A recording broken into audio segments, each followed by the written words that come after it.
하는데요. 파워포인트 좀 띄워주실까요? 그러니까 지난 몇 주 동안 태풍도 2번이나 오고 또 비도 많이 오고 해서 참 요즘 언제 그칠까, 또 해가 나는 맑은 하늘을 보는 때가 되면 또 너무나 반갑고 또 기분도 좋아지고 또 더 감사한 마음이 많이 드는 날인 것 같습니다. 지난주 토요일에 2주에 한 번씩 하는 대학생들과 이렇게 영싱글들 위주로 하는 MTP 모임이라는 걸 하고 있는데, 얼바인과 또 몽고와 또 대한민국에 있는 MTP 모임을 하는데, 그 중에서 우리 임효준 목사님이 하늘이 너무 예뻤다고 하면서 사진을 올려주셨어요.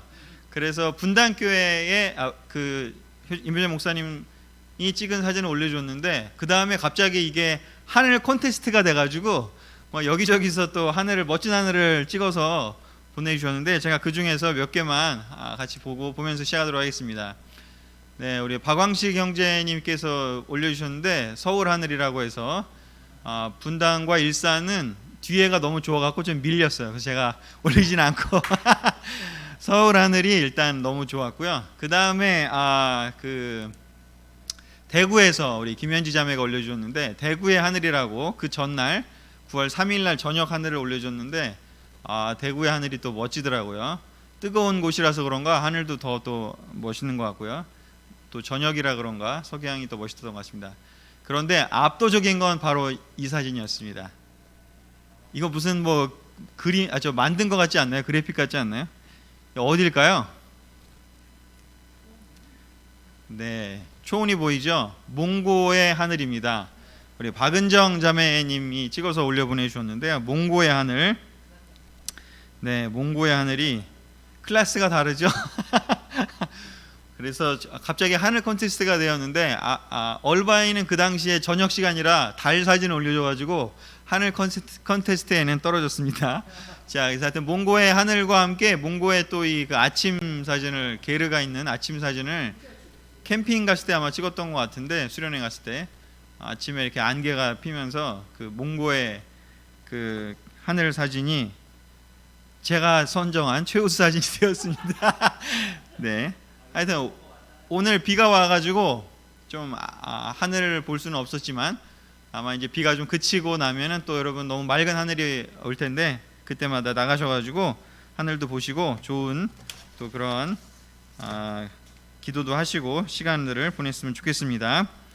네, 자, 그 와중에 또 우리 세종시에서 우리 김선홍 박상희 부부가 참석한다고 또 올려주셨네요. 네, 참석해 주셔서 감사드립니다. 자, 오늘 이제 마지막으로 왕국건설 마지막 6번째, 그러니까 사무엘상의 마지막이죠. 원래 왕국건설은 사실 사무엘 하까지 쫙 돼 있습니다. 이스라엘의 원래 히브리어 책에는 사무엘상과 하가 나눠져 있지 않습니다. 사무엘상 시작부터 사실 열왕기하 끝까지가 한 권으로 되어 있어요. 그래서 원래는 구분이 없는데 개신교에서 우리가 이렇게 구분을 해서 보고 있습니다. 어찌됐건, 자, 그래서 사무엘상의 마지막 부분을 오늘 다루게 될 텐데요. 왕국건설 6번째입니다. 자, 그래서 오늘 27장부터 31장까지를 우리 보도록 하겠습니다. 그래서 이 27장부터 31장을 좀 이해하기 위해서는 이 구조를 조금 파악을 해야 되는데, 성경이 하나님 말씀이면서도 또 기본적으로는 글로 적혀져 있다 보니까 항상 구조가 있습니다. 구조를 조금 이해하면 조금 더 이해하기 쉽습니다. 그래서 기본적으로 이렇게 A, B 이런 식으로 하나의 이야기와 그 다음 이야기를 이렇게 번갈아가면서 교차 편집을 하는 그런 기술이 여기 어떻게 보면 문학적 기술이 들어가 있는데, 27장에는 블레셋 땅으로 피신한 다윗의 이야기가 나오고, 이거는 이제 사울에게 쫓겨서 이제 더 이상 이스라엘 안에는 있을 만한 곳이 없는 그런 아주 극한의 상황이 되었습니다. 그래서 드디어는 어쩔 수 없이 이스라엘을 떠나야만 하는 상황이 됐죠. 그래서 블레셋 땅으로, 이방 땅으로 피신을 할 수밖에 없었습니다. 아주 안 좋은 상황으로 가고 있다, 이렇게 볼 수가 있죠. 그런데 그 시간에 블레셋이 이스라엘을 침공하려는 계획을 세웁니다. 그때 그 상황에서 사울은 28장에 보면 사울은 무엇을 하는지 엔도레라는 지역에 있는 영매, 점쟁이를 찾아가게 됩니다. 주술사를 찾아가게 되죠. 그래서 다윗의 이야기가 27장에 나왔다가 28장에 사울의 이야기가 나옵니다. 그리고 나서 다시 이제 29장에는 다윗의 이야기가 나오는데, 바로 블레셋이 사울을 침공하려고 할 때 블레셋에 속해 있었던 다윗은 출전을 하려고 합니다. 왜냐? 그래야 진정성을 의심받지 않기 때문에. 그런데 사실은 다윗의 내적인 상태는 아마도 갈등의 상태에 있었을 겁니다. 왜냐하면 자기의 동족을 상대로 하는 전쟁에 나가야 했기 때문이죠. 사실은 안 나가자니 자기가 진정성을 의심받게 될 것이고, 나가자니 또 동족과 싸워야 하기 때문에 사실은 딜레마에 빠져 있습니다. 그런데 다행히도 29장의 내용을 보면 다행히도 그 블레셋 땅에 있었던 다른 어떤 그 왕들이 함께 참전하고자 했던 그 왕들과 장수들 중에서 다윗의 출전을 거부하는 사람들이 생기게 되었습니다. 다윗은 사실은 나가겠습니다라고 했지만 아마도 속으로는 어떻게 해야 되지? 라고 고민하고 있었을 그때에 오히려 다른 사람들이 다윗을 못 나가게 하면서 다윗의 딜레마를, 다윗의 고민을 해결해 준 게 되었습니다. 그래서 다윗이 너무 잘 됐다 라고 아마도 속으로는 생각을 했을 텐데, 그러한 생각을 가지고 다시 이제 자기의 그 본거지, 가족들이 있었던 시글락으로 이동하게 되는 것이 이제 30장이 됩니다. 30장은 그렇게 돌아와서 봤더니 어떤 일이 벌어졌는지, 출전하기 위해서 다른 지역으로 이동했을 그 시기에 아말렉군이 갑자기 다윗의 본거지를, 그 가족들이 있었던 그 거주지를 공격을 합니다. 기습 공격을 하게 돼서 거기를 다 쑥대밭을 만들고 그 여자들과 아이들을 포로로 끌고 가기까지 하는 그러한 아주 안 좋은 상황에 처하게 되죠. 그래서 사실은 좋은 상황이 될 거라고 생각을 하던 29장에서 갑자기 30장의 시작은 더 안 좋은 상황이 됩니다. 그리고 나서 그것을 어떻게 해결하는지에 대한 이야기가, 다윗의 응징을, 아말렉을 응징하고 다시 회복하는 그 이야기가 이제 30장에 나오게 됩니다. 자, 그러면 이렇게 다윗이 하고 있을 그때에 사울은 어떤 일이 벌어지느냐? 블레셋과 전투를 하게 되는 이야기가 31장에 나오게 됩니다. 31장에는 사울과 그의 아들들이 블레셋과 싸우다가 이제 안타깝게도 이제 다 전사하게 되는 그런 이야기가 31장에 나옵니다. 자, 그래서 기본적인 구조는 이렇게 다윗 이야기, 사울 이야기, 다윗 이야기, 사울 이야기로 이제 정리가 됩니다. 그래서 이렇게 31장까지 사무엘상이 이제 마무리가 됩니다. 그래서 이 상황에서 어떻게 우리가 하나님의 뜻을 또 파악을 해볼 수 있고 오늘 배워볼 내용이 무엇일까를 이 내용 5장 안에서 3가지만 추려서 같이 보도록 하겠습니다. 자, 아까 설명한 대로 다윗이 블레셋에서 전쟁을 참전해야만 하는 아주 딜레마적인 상황에 빠졌을 때 사울은 무엇을 하느냐? 점쟁이에게 찾아가서 어떻게 해야 될지를 이제 물어보는 장면이 나옵니다. 바로 사무엘상 28장 6절에서 8절에 나오는데요. 제가 읽어보도록 하겠습니다. 그때 사울이 그의 신하들에게 영매를 찾아라, 내가 직접 가서 물어보겠다 하자 그들은 엔돌에 영매 한 사람이 있습니다 하고 대답하였다. 그래서 사울은 평복으로 변장하고 날이 어두워진 다음에 신하 2사람을 데리고 그 여자의 집으로 찾아갔다. 사울은 그 여자에게 내가 죽은 자와 이야기를 나누고 싶은데 그의 영을 좀 불러주시오 하고 부탁하였다.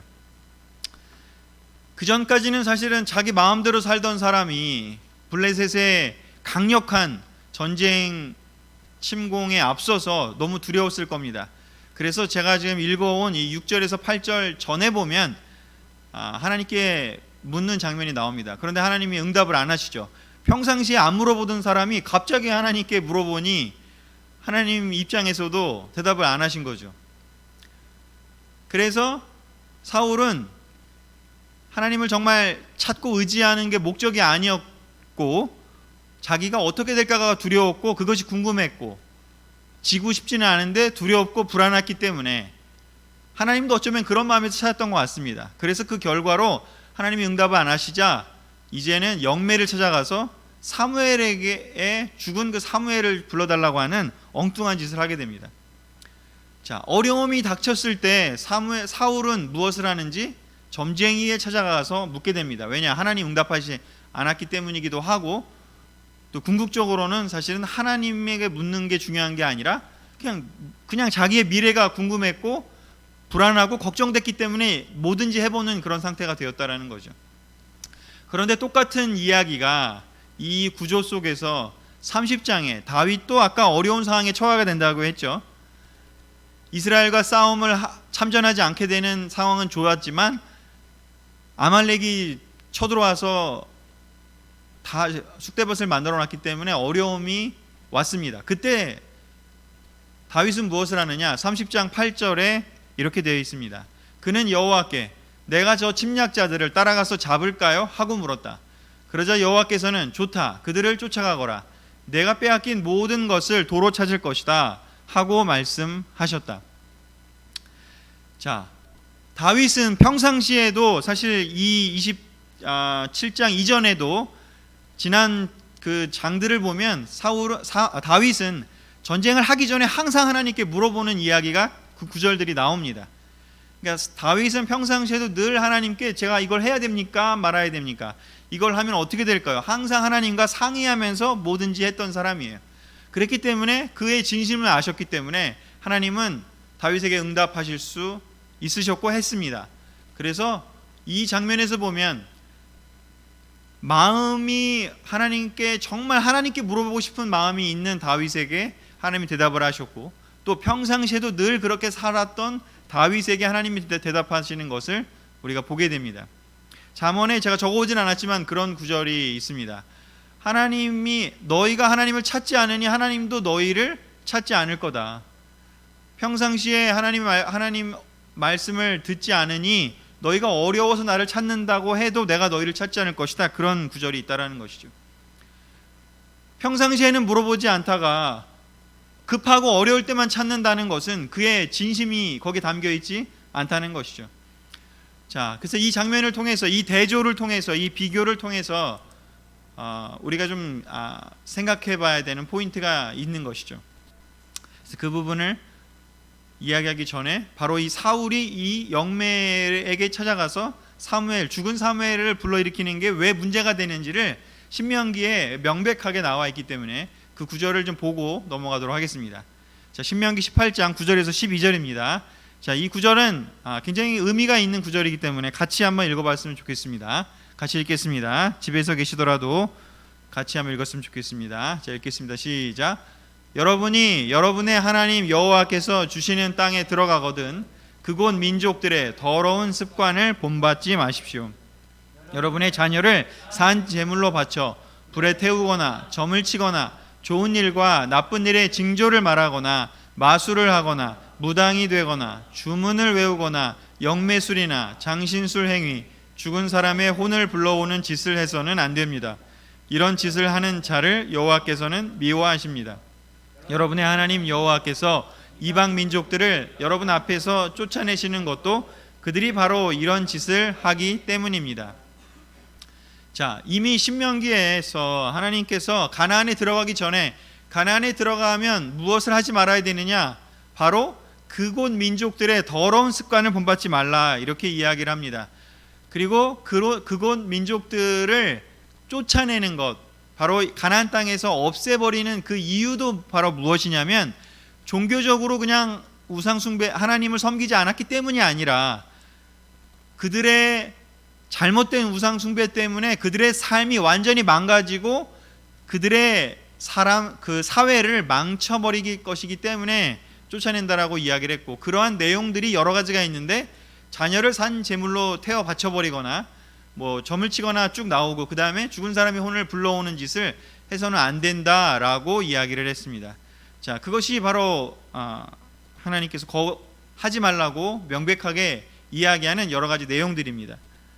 바로 크리스찬은, 그리스도인은, 하나님의 백성들은 세상에 있는 사람들이 하는 우상숭배의 그 행위들을, 그들의 삶을 망쳐버리는 그 행위들을 하지 말라고 하나님께서는 명백하게 이 이야기를 통해서 보여주고 계신 것이죠. 아니 뭐 그냥 재미삼아 한 거야. 아니 뭐 별 문제가 되겠어. 라는 그 태도는 굉장히 위험한 태도인 것이죠.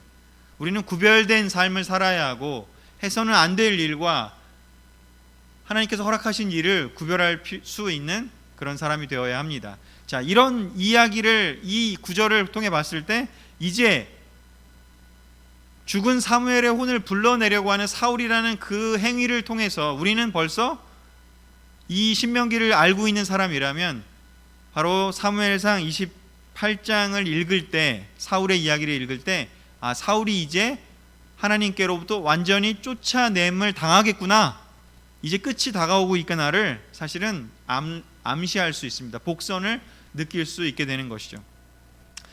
자, 반대로 다윗은 어떻게 하는지 항상 하나님께로 묻는 삶을 살았다라고 아까 이야기를 했습니다.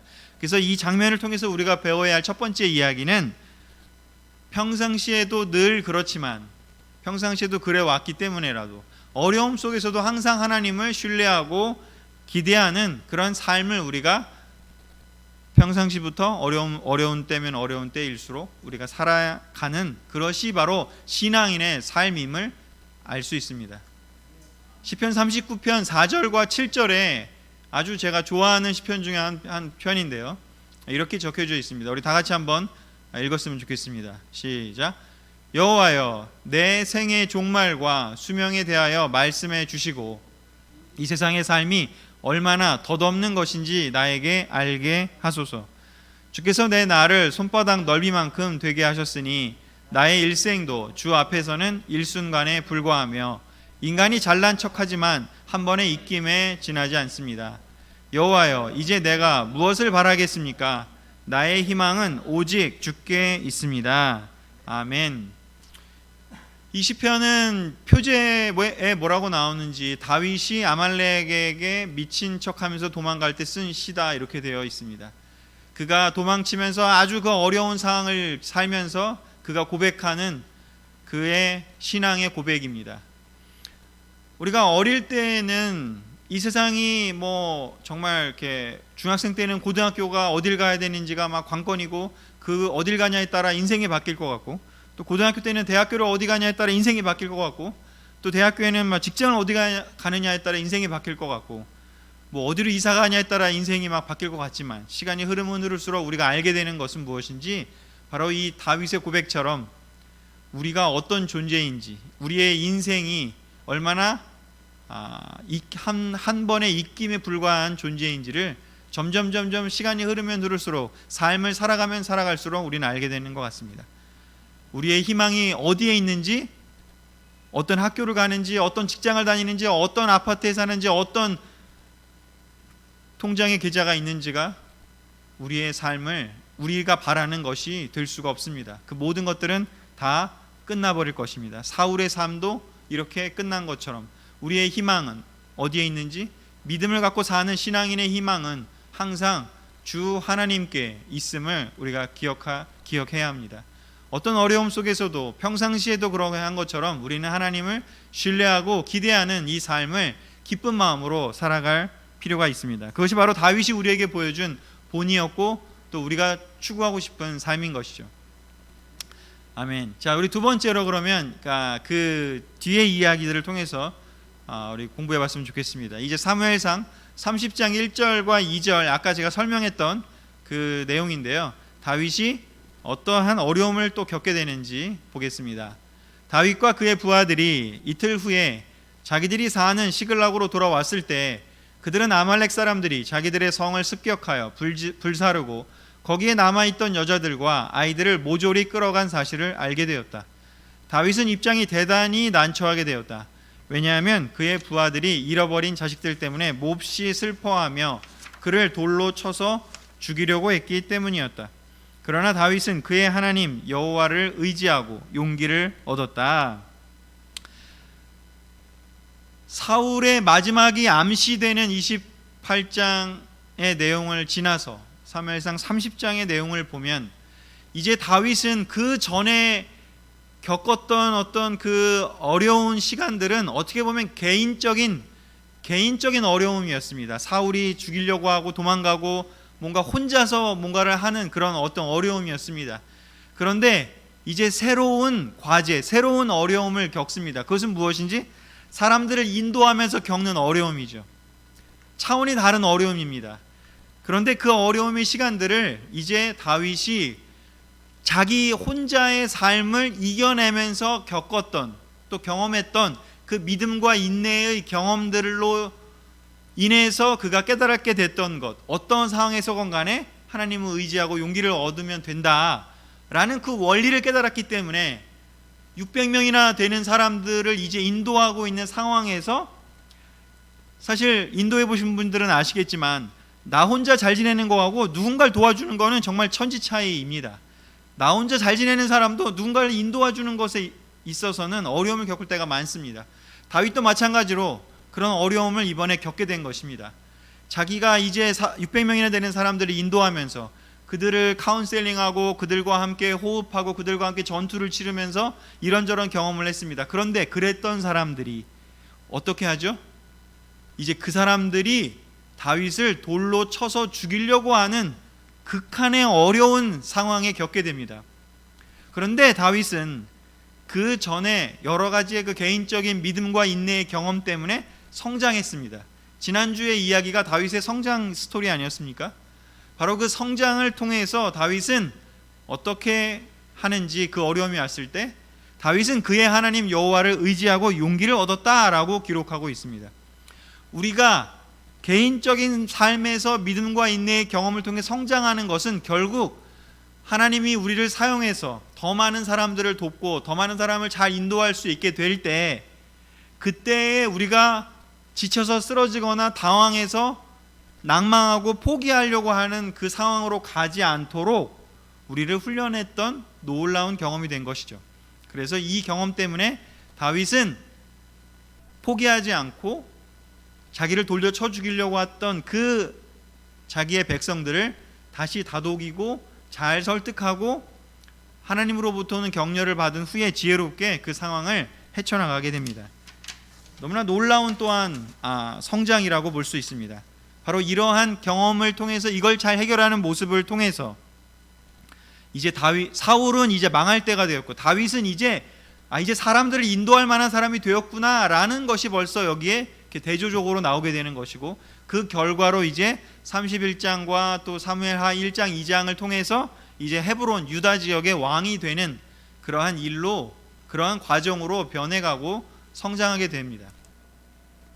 자, 이 상황에서 여호와를 의지하고 용기를 얻었다라고 했는데, 그래서 그가 어떻게 대처하는지를 우리가 읽어보도록 하겠습니다. 사무엘상 30장 22절에서 25절입니다. 같이 읽겠습니다. 시작. 그러나 참전한 다윗의 부하들 중에 악한 건달들이 저들은 우리와 함께 가지 않았습니다. 그러므로 저들은 전리품을 하나도 가질 자격이 없습니다. 저들에게 아내와 자식들만 주어서 떠나게 하십시오 하였다. 그러나 다윗은 이렇게 대답하였다. 내 형제들아, 그건 안 된다. 여호와께서 우리를 안전하게 지키시고 우리를 도와 원수들을 쳐부수게 하셨다. 전쟁터에 직접 나가 싸운 사람이나 여기에 다 같이 전리품을 나누어 가져야 한다. 다윗은 이것을 하나의 법으로 정했으며 그때부터 이것은 이스라엘에서 계속 지켜졌다. 그 사람들을 잘 설득하고 믿음을 다시 회복할 수 있게 해서 리더십을 발휘해서 아말렉에 가서 다시 적절하게 응징을 하고 아내와 자녀들을 데리고 오는 것, 또 어려운 일이었지만 그 일을 끝내고 왔을 때 또 한 번의 어려움이 있었습니다. 그것은 무엇인지, 고생해서 전투에 온 사람은 400명이었는데 200명은 지쳐서 함께하지 못하고 거기에 전쟁을 하지 않고 있었습니다. 그랬을 때 그 400명의 사람들이 그 200명의 사람들을, 쟤네들은 싸우지 않았기 때문에 쟤네한테 나눠주지 마세요, 쟤네들은 오히려 떠나게 해야 됩니다 라면서 분열을 일으키게 됩니다. 그때 다윗의 이 대답이 안에 참 짧은 구절이지만 다윗의 리더십, 포용력, 성장한 사람으로서의 모습이 나타나게 됩니다. 첫 번째로 내 형제들아 라고 이야기를 부릅니다. 우리가 이렇게 부른다는 것이, 누군가를 부른다는 것부터가 벌써 너무 놀라운 그 관계를 표현해주고 있습니다. 내 형제들아 라고 하면서 그들을 형제로서 대하고 있습니다. 그리고 그들에게 이야기합니다.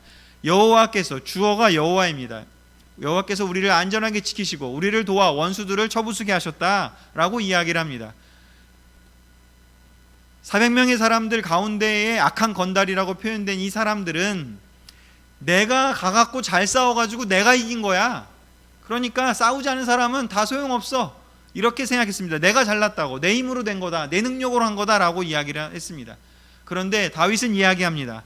이 승리는 하나님께서 우리를 지키시고 도와주셨기 때문에 된 것이지 우리의 힘만으로 된 것이 아니다. 하나님이 우리의 능력을 사용하신 건 사실이겠지만, 하지만 이 전쟁의 주인은 하나님이셨다라는 것을 우리 다윗의 공동체의 하나의 규정으로, 하나의 룰로, 하나의 원칙으로 삼게 된 것이죠. 이 원칙이 있을 때 비로소 그 공동체는, 우리로 말하면 교회는 성장할 수 있고 또한 하나님 앞에 올바로 설 수 있게 되는 것이죠. 우리 공동체 안에, 분당그리스도교회 안에, 또는 이 예배에 함께 참석하고 있는 모든 제자분들 또는 모든 형제 자매 여러분, 우리 안에 누구가 어떠한 한두 명의 어떤 영웅적인 일로 인해서, 놀라운 지혜로 인해서 우리가 성장하고 자라는 것이 결코 아니라고 성경은 이야기하고 있습니다. 물론 하나님이 그 지혜와 그 자본과 어쩌면 그 축복, 그 부와 아니면 그 모든 어떤 지혜들을, 능력들을 사용하고 계시겠지만, 그 모든 것은, 이 공동체의 주인은 하나님이심을, 우리 교회의 주인은, 우리 교회의 머리는 오직 예수 그리스도이심을 우리가 늘 잊지 말아야 합니다. 바이블톡도 그렇고요, 우리 가정도 그렇습니다. 우리 항상 다윗의 이 태도가 우리 공동체에 하나, 여기도 다윗이 이것을 하나의 법으로 정했다고 한 것처럼 우리 또한 그렇게 하면 너무나 좋을 것 같습니다. 바로 믿음과 인내의 그 경험들의 앞에서 나온 그 경험들을 통해서 다윗은 이제 사람들을 인도할 수 있는, 그냥 한 명의 그냥 놀라운 형제가 아니라 정말 여호와 하나님의 부왕으로서, 여호와 하나님의 대리인으로서 사람들을 올바르게 인도할 수 있고 성장을 도울 수 있을 만큼 그도 또한 성장했음을 보여주고 있습니다. 믿음과 인내의 경험으로 사람은 성장한다. 이것이 제가 함께 나누고 싶은 두 번째 포인트입니다. 신명기 8장 2절과 3절의 이 구절에 대해서 또한 우리가 꼭 기억해야 될 내용이 있기 때문에 이 구절을 보면서 이 포인트를 함께 정리하고 다음으로 넘어가기를 원합니다. 신명기 8장 2절 3절을 함께 같이 읽겠습니다. 시작. 여러분의 하나님 여호와께서 지난 40년 동안 광야에서 어떻게 여러분을 인도하셨는지 한번 생각해 보십시오. 여호와께서는 여러분이 실제로 그 명령에 순종할 것인지 아닌지 여러분의 마음을 알아보려고 많은 어려움을 통해 여러분을 시험하셨습니다. 여호와께서 여러분을 낮추시고 굶주리게 하시며 여러분과 여러분의 조상들이 전에 먹어보지 못한 만나를 주어 먹게 하신 것은 사람이 빵으로만 살 것이 아니라 하나님의 모든 말씀으로 살아야 한다는 것을 여러분에게 가르치기 위해서였습니다. 아멘. 모세는 가나안 땅에 들어가기 전에 그 백성들에게 여러분들이 40년 동안 광야에서 고생한 그 이유가 무엇인지를, 하나님이 이렇게 좀 고생하도록 내버려 두시고 훈련하신 그 이유가 무엇인지를 이야기했습니다. 자, 우리 다윗의 이야기나 우리의 이야기로 한다면 우리 삶에서 왜 우리가 어떤 어려움들을 겪어야만 하는지, 그것은 우리가 정말 고생해봐라, 너가 진짜 고생해서 한번 다른 사람들이 아픈 것처럼 너도 좀 아파봐야 돼, 이런 게 아니라 정말 우리의 마음이 다윗처럼 믿음과 인내의 경험으로 성장했던 그 다윗처럼 우리를 성장하고 또 우리의 마음을 준비시켜 주기 위해서, 본질적인 것을 깨닫게 하기 위해서, 부수적인 것들을 다 걷어내버리고 본질적인 걸 깨닫게 하면서 삶의 진짜 진리를 깨닫게 하기 위해서 그 시간을 허락했다라는 것이 바로 이 모세의 설명인 것이죠. 우리가 정말 그 명령에, 하나님의 명령에 실제로 순종할지 아닌지 우리의 마음을 알아보려고요.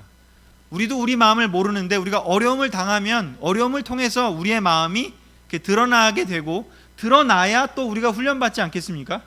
드러나지 않고 숨기는데 어떻게 훈련받겠습니까?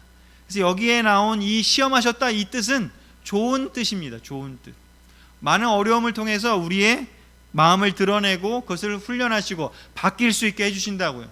혹시라도 지금 아니면 최근에 어려움을 좀 겪고 계신 분들이 있다면, 저처럼 뭐 몸이 아픈다던가 아니면 마음 힘들다던가 어떤 갈등 가운데 있다거나 관계 속에서 어려움이 있던 간에, 아니면 진로 때문에 어렵든지 아니면 어떤 무엇 때문에 어렵든지 간에 우리에게 어려움이 있다면 그 어려움이 하나님의 선하신 뜻을 포함하고 있다는 것을 신앙인이라면 우리는 바라볼 수 있어야 하고 또 바라보아야만 유익하다는 것입니다.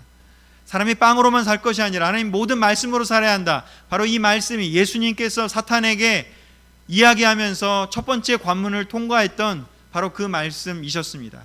우리 또한 우리 삶에서 겪는 어려움과 갈등과 힘든 그 시간들을 통해서 그것을 견디고 이겨내는, 믿음과 인내로 이겨내는 그 경험을 통해서 우리가 정말 하나님의 말씀으로 살아야 하는 거구나. 세상 사람들은 그렇게 생각하지 않지 않습니까? 돈이 있어야지 살 수 있고, 명예가 있어야 살 수 있고, 학벌이 있어야 살 수 있고, 권력이 있어야 살 수 있고, 뭐 그래 다른 사람의 인정이 있어야 살 수 있고, 뭐 그렇지 않습니까? 그러나 믿음으로 사는 사람이라면, 신앙인이라면 무엇으로 살아야 하는지 하나님의 모든 말씀으로 성장하고 살아야 한다는 것을 우리가 깨달을 때까지 우리의 삶이 훈련될 것이고, 그 훈련은 결코 우리에게 낙심되지 않을 것입니다. 다 도움이 될 것입니다. 그것을 믿으시기 바랍니다. 아멘. 세 번째 이야기를 우리 하기 위해서 그 내용들을 좀 봐야 되는데, 사울이 죽게 됩니다. 이것으로 다윗의 시련 또한 마무리가 됩니다. 사무엘상 31장 1절에서 6절은 그냥 제가 읽겠습니다. 서술이기 때문에. 한편 블레셋 사람과 이스라엘 사람 사이에 전쟁이 있었다.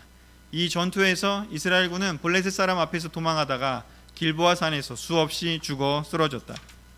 또 블레셋 사람들은 사울과 그의 아들들을 추격하여 사울의 아들 요나단과 아비나답과 말기수아도 죽였다. 이처럼 사울의 주변에 싸움이 치열하자 그는 적군의 화살에 맞아 심한 부상을 입고 있었다. 사울은 자기 칼을 집어 칼 끝을 배에 대고 그 위에 엎드러졌다.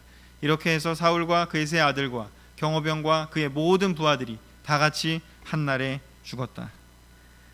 너무나 이기고 싶어서, 너무나 그 어려움을 극복하고 싶어서, 심지어는 영매를 찾아가서 죽은 사무엘을 불러오기까지 하고 싶을 정도로 갈급했고 다급했고 긴급했던 그 사울의 마지막은 어떠했습니까?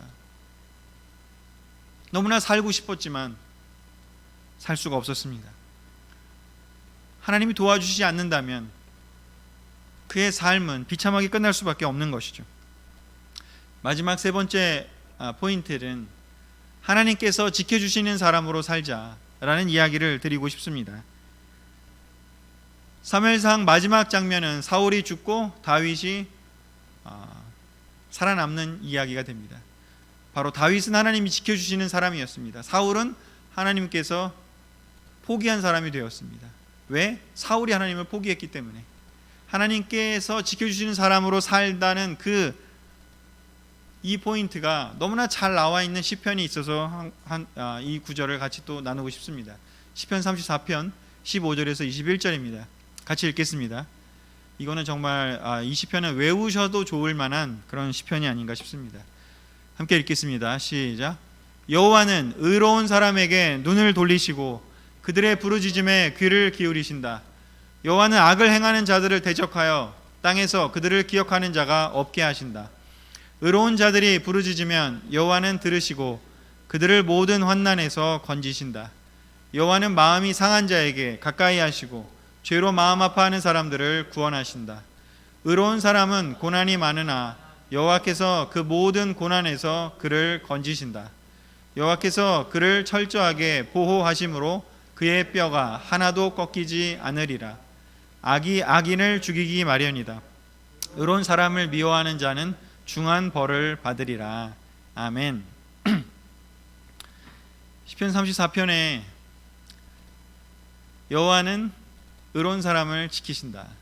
의로운 사람은 고난이 많으나 여호와께서 그 모든 고난에서 그를 건지신다라고 이야기하고 있습니다. 의로운 자들이 부르짖으면 여호와는 들으시고 그들을 모든 환난에서 건지신다. 여호와는 마음이 상한 자에게 가까이 하시고 죄로 마음 아파하는 사람들을 구원하신다. 여호와께서 그를 철저하게 보호하신다.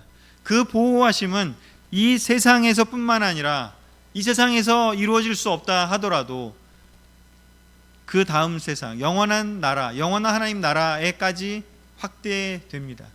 의로운 자들을 절대 하나님과 함께 하려고 하는 그 사람들을 절대로 하나님은 그냥 놔두시지 않습니다. 악이 악인을 죽이기 마련이다 라고 이야기를 이 시편의 저자는 이야기하고 있습니다. 사울의 죽음은 바로 사울이 저지른 그 악 때문이었습니다. 우리의 삶에 있어서 진정한 확신을 우리가 늘 성경 말씀을 통해서 또 기도하면서 하나님과의 관계 속에서 우리가 가져갈 때 우리의 삶이 흔들리지 않는 굳건한 반석 위에 세운 집과 같이 될 것입니다. 우리 모두 이 말씀을 듣는 모든 분들이 다 하나님께서 지켜주시는 사람으로 끝까지 생명책에 기록이 남기를 바랍니다. 하나님은 늘 우리의 기도를 듣고 계십니다. 그런데 우리가 기도하고 나서 해야 될 일이 있다면 하나님의 때를 기다리는 것이죠. 하나님이 지켜주시는데 어떻게 지켜주실지에 대해서는 하나님만이 아신다는 것이죠. 그 하나님의 방법을 우리가 신뢰하고 내 방법이 아니라 하나님의 방법을 신뢰하면서 우리가 하루하루를, 특별히 이 9월을 우리가 너무나 놀랍게 보냈으면 좋겠습니다. 오늘 말씀을 같이 정리하도록 하겠습니다. 제가 매번 마지막을 함께 이 장면으로 하고 있는데요, 사무엘서의 왕국 건설의 주제, 하나님께서 선택하는 사람은 어떤 사람인가? 오늘 사무엘상의 마지막을 봤습니다. 첫 번째, 어려움 속에서도 하나님을 신뢰하는 사람, 그 사람을 하나님은 선택하십니다. 그 사람과 함께 하십니다. 두 번째, 고난을 겪으면서도 배우고 성장하는 사람을 선택하셔서 다른 사람을 인도할 수 있는 사람으로 세우십니다. 다윗을 왕으로 세우신 것처럼요. 그래서 결국 하나님은 그 사람을 보호하고 세우십니다. 우리 또한 이러한 주제에, 이러한 포인트에 합당한 사람이 되기를 모두 바랍니다. 그래서 이 모든 내용들을 잘 마음속에 새기시면서 이번 한 주 남은 시간 믿음으로 승리하시는 한 주 보내시기를 바라면서 말씀을 마치겠습니다. 아멘.